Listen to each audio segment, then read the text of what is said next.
We did get quite a few questions about the capacity of the Hmm. stadium and why it ended up being around about 50,000, 53,000, and if there was potential for the expansion beyond that, excluding the safe standing regulations that we've got. So what's the answer with that?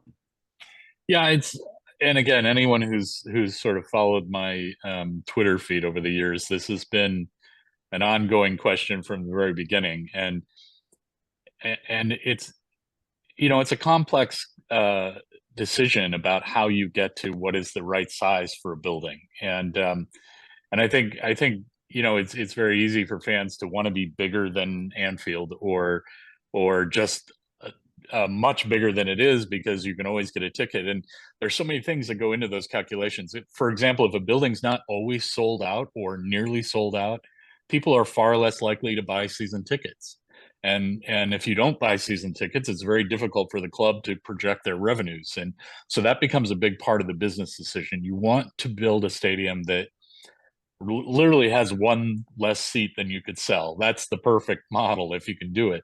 But that's always a bit of a guess.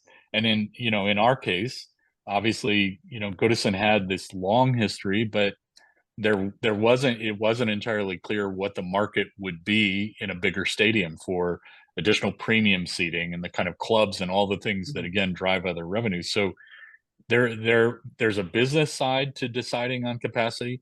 There's also there's a site limitation side that given the dock was a beautiful place to go, there were some physical limits to it. We couldn't do an 80,000 seat stadium there, even if we wanted to, because of the dimensions. And I will tell you, I was even worried it wasn't going to fit. After we had begun designing it and laying it out, I kept waking up in the middle of the night and asking my guys, check the dimensions again. Somehow it doesn't feel like it really fits there. So there's that. But then maybe a more important thing is that it's easy to forget that when you add 5,000 more seats as you're designing it, it's not just the room for the seats. All of a sudden, it becomes exponential. You have to make the concourses wider. You have to make more toilets and more concessions. The stairways have to get bigger. All of that becomes volumetric, and that turns into dollars or pounds in this case. So it's not without consideration that when we were designing it, that we were worried that at some point the project doesn't get built if it can't be fit within a certain budget constraint. So all of those things kind of played into it, and I think we got to the point where, given the limitations of the site, it feels very right sized to me.